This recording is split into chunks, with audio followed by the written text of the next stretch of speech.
অঙ্গনওয়াড়ি কেন্দ্রের ক্যাচমেন্ট এলাকা বোঝা, ম্যাপিং এবং প্রোফাইলিং, মোবিলাইজেশন এবং মার্কেটিং। নমস্কার। গত সপ্তাহে আমরা জেনেছি কিভাবে আমরা আমাদের একাডেমিক কাজ বা অ্যাডমিন ওয়ার্ক নির্দিষ্ট সময়ে সহজ এবং সংগঠিত করতে পারি। আজ আমরা জানব কিভাবে একটি অঙ্গনওয়াড়ি কেন্দ্রের ক্যাচমেন্ট এলাকা বোঝা যায়, এটির ম্যাপ কিভাবে তৈরি করা যায় এবং কিভাবে এটির প্রোফাইলিং করতে হয়। এর সাথেই অঙ্গনওয়াড়ির জন্য একত্রিতকরণ অর্থাৎ মোবিলাইজেশন এবং সার্বজনীন তালিকাভুক্তি অর্থাৎ ইউনিভার্সাল এনরোলমেন্ট, বিপণন, মার্কেটিং এবং যোগাযোগ কমিউনিকেশন কৌশলগুলি কিভাবে বাস্তবায়ন করতে হয় তা জানব। উদ্দেশ্য: ক্যাচমেন্ট এলাকার গুরুত্ব বুঝতে সক্ষম হবে, মানচিত্র প্রস্তুতি এবং প্রোফাইলিংয়ের ধাপগুলি জানতে পারবে, কার্যকরভাবে আপনার অঙ্গনওয়াড়ি কেন্দ্রের এলাকার ম্যাপ এবং প্রোফাইল করতে সক্ষম হবেন। অঙ্গনওয়াড়িতে শিশুদের সংখ্যা বাড়ানোর জন্য একত্রিতকরণ অর্থাৎ মোবিলাইজেশন এবং সার্বজনীন তালিকাভুক্তি অর্থাৎ ইউনিভার্সাল এনরোলমেন্ট, বিপণন বা মার্কেটিং এবং যোগাযোগ বা কমিউনিকেশন সম্পর্কে বুঝতে সক্ষম হবেন। ক্যাচমেন্ট এলাকা কি? ক্যাচমেন্ট এলাকা হলো সেই এলাকা যেখান থেকে অঙ্গনওয়াড়ি কেন্দ্রের শিশু ও পরিবারগুলিকে পরিষেবা প্রদান করা হয়। এটি কেন্দ্রের আশেপাশের গ্রাম, পাড়া বা এলাকা পর্যন্ত বিস্তৃত হতে পারে। ক্যাচমেন্ট এলাকার সঠিক বোঝাপড়া এবং প্রোফাইলিং এটি নিশ্চিত করতে সাহায্য করে যে কোনো শিশু যেন প্রয়োজনীয় পরিষেবা থেকে বঞ্চিত না হয়। ক্যাচমেন্ট এলাকা জানার গুরুত্ব: শিশুদের শনাক্তকরণ। ক্যাচমেন্ট এলাকায় বসবাসকারী 0 থেকে 6 বছর বয়সী সকল শিশুকে সঠিকভাবে শনাক্ত করা।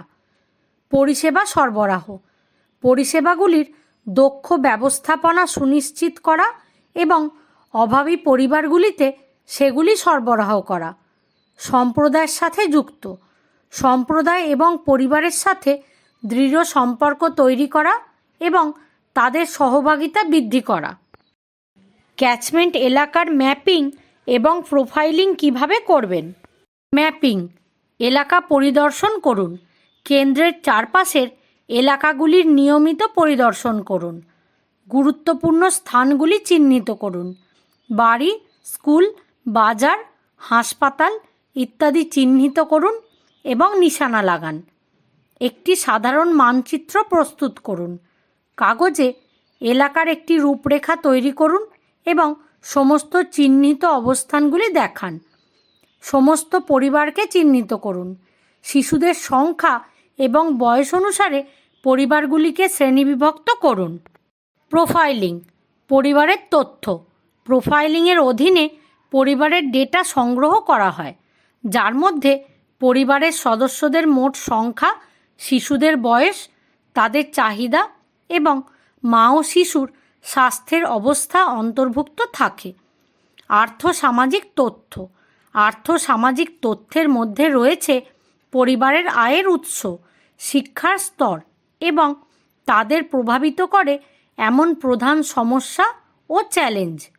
ডেটা রেকর্ড করা: সংগৃহীত তথ্য একটি রেজিস্টার বা ডিজিটাল ফরম্যাটে সুব্যবস্থিতভাবে সংগঠিত এবং সুরক্ষিত রাখুন। প্রোফাইলিংয়ের জন্য প্রয়োজনীয় দক্ষতা: পর্যবেক্ষণ করার ক্ষমতা। আপনার ক্ষেত্রে সঠিক এবং নির্ভুল পর্যবেক্ষণ করার দক্ষতা থাকতে হবে। ইতিবাচক যোগাযোগ: আপনাকে অবশ্যই সম্প্রদায়ের লোকেদের সাথে সহজে এবং সহানুভূতির সাথে যোগাযোগ করতে সক্ষম হতে হবে। ডেটা সংগ্রহ এবং বিশ্লেষণ: আপনার সংগৃহীত তথ্য সঠিকভাবে ব্যবস্থিত এবং ব্যবহার করার দক্ষতা থাকতে হবে। সংগৃহীত তথ্যগুলি অঙ্গনওয়াড়িগুলিতে শিশুদের সংখ্যা বৃদ্ধির জন্য মোবিলাইজেশন, মার্কেটিং এবং যোগাযোগের সুবিধা দেয়, যা অঙ্গনওয়াড়িগুলির মোবিলাইজেশন, সার্বজনীন তালিকাভুক্তি মার্কেটিং এবং যোগাযোগের পরিকল্পনায় সহায়তা করে। আসুন এখন বুঝে নিই এগুলি কী। আসুন এই সম্পর্কে জানি। অঙ্গনওয়াড়ির জন্য সংগঠিতকরণ, মোবিলাইজেশন। সংঘবদ্ধতা অর্থাৎ মোবিলাইজেশনের মাধ্যমে সম্প্রদায়কে অঙ্গনওয়াড়ি পরিষেবা সম্পর্কে সচেতন করা হয়, যার ফলে সম্প্রদায়ের অংশগ্রহণ বৃদ্ধি পায় এবং অঙ্গনওয়াড়ি পরিষেবাগুলির ব্যাপক প্রচার হয়। অঙ্গনওয়াড়ি সম্পর্কে তথ্য ছড়িয়ে দেওয়ার জন্য সম্প্রদায়ের সাথে যোগাযোগ স্থাপন করা, যেমন মহিলা মণ্ডল, স্থানীয় নেতা এবং গোষ্ঠীগুলির সাথে সভা আয়োজন করা। অঙ্গনওয়াড়ি কর্মীদের বাড়ি বাড়ি গিয়ে অভিভাবকদের সঙ্গে দেখা করে তাদের অঙ্গনওয়াড়ির পরিষেবা সম্পর্কে জানানো। স্থানীয় সংস্থা, স্কুল এবং গোষ্ঠীগুলির সাথে ঘনিষ্ঠভাবে কাজ করা এবং তাদের সাহায্যে যতটা সম্ভব মানুষের কাছে পৌঁছানোর চেষ্টা করা। সর্বজনীন তালিকাভুক্তি, ইউনিভার্সাল এনরোলমেন্ট। সর্বজনীন তালিকাভুক্তির মাধ্যমে সমস্ত শিশু সমান সুযোগ পায়, যাতে তারা তাদের জীবনে সফল হতে পারে। নিয়মিত বিরতিতে তালিকাভুক্তি অভিযান পরিচালনা করা, যাতে সমস্ত শিশু অঙ্গনওয়াড়ি পরিষেবাগুলির সুবিধাগুলি পেতে পারে। মেলা ও অনুষ্ঠানের মাধ্যমে শিশুদের তালিকাভুক্ত করা। তালিকাভুক্ত শিশুদের পরিবারের সাথে যোগাযোগ বজায় রাখা এবং পরিষেবাগুলি পেতে তাদের উদ্বুদ্ধ করা। বিপণন, মার্কেটিং। অঙ্গনওয়াড়ি পরিষেবাগুলি বিপণনের মাধ্যমে ব্যাপকভাবে প্রচার করা হয়। এর সাহায্যে মানুষ অঙ্গনওয়াড়ির পরিষেবাগুলি সম্পর্কে জানতে এবং তাদের সুবিধা নিতে পারে। স্থানীয় সংবাদপত্র, রেডিও এবং টিভিতে বিজ্ঞাপন দেওয়া। পোস্টার এবং বুকলেট তৈরি করে বিশিষ্ট স্থানে লাগানো এবং বিতরণ করুন। মেলা, উৎসব এবং সম্প্রদায় অনুষ্ঠানগুলিতে অংশগ্রহণের মাধ্যমে পরিষেবাগুলি প্রচার করুন। যোগাযোগ, কমিউনিকেশন। যোগাযোগের মাধ্যমে সম্প্রদায়ের মানুষের কাছ থেকে প্রতিক্রিয়া পাওয়া যায়, যাতে পরিষেবাগুলি উন্নত করা যায় এবং মানুষের চাহিদা পূরণ করা যায়। অঙ্গনওয়াড়ি পরিষেবাগুলির তথ্য সম্বলিত নিয়মিত নিউজ রেজাল্ট জারি করুন। সম্প্রদায়ের সভা সংগঠিত করুন এবং মানুষের কাছ থেকে প্রতিক্রিয়া নিন। সোশ্যাল মিডিয়ায় অঙ্গনওয়াড়ি কার্যকলাপ সম্পর্কে তথ্য শেয়ার করুন।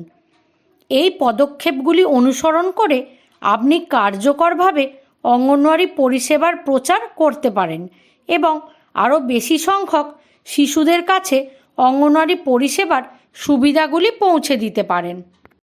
আজ আমরা জেনেছি কিভাবে ক্যাচমেন্ট এলাকার ম্যাপিং এবং প্রোফাইলিং করতে হয়, যা অঙ্গনওয়াড়ি কেন্দ্রের পরিষেবাগুলিকে কার্যকর করে তোলে। এছাড়াও এটি শিশুদের সংখ্যা বৃদ্ধির জন্য মোবিলাইজেশন, মার্কেটিং এবং মানুষের সাথে যোগাযোগ সহজ করে তোলে। একজন ভালো শিক্ষক বা অঙ্গনওয়াড়ি কর্মী হওয়ার জন্য ক্ষেত্রের গভীর অধ্যয়ন এবং সম্প্রদায়ের সাথে ইতিবাচক সম্পর্ক প্রয়োজন। আজকের অ্যাসাইনমেন্ট হলো আপনার এলাকার 5টি পরিবারের প্রোফাইল তৈরি করুন এবং আমাদের সাথে শেয়ার করুন। ধন্যবাদ।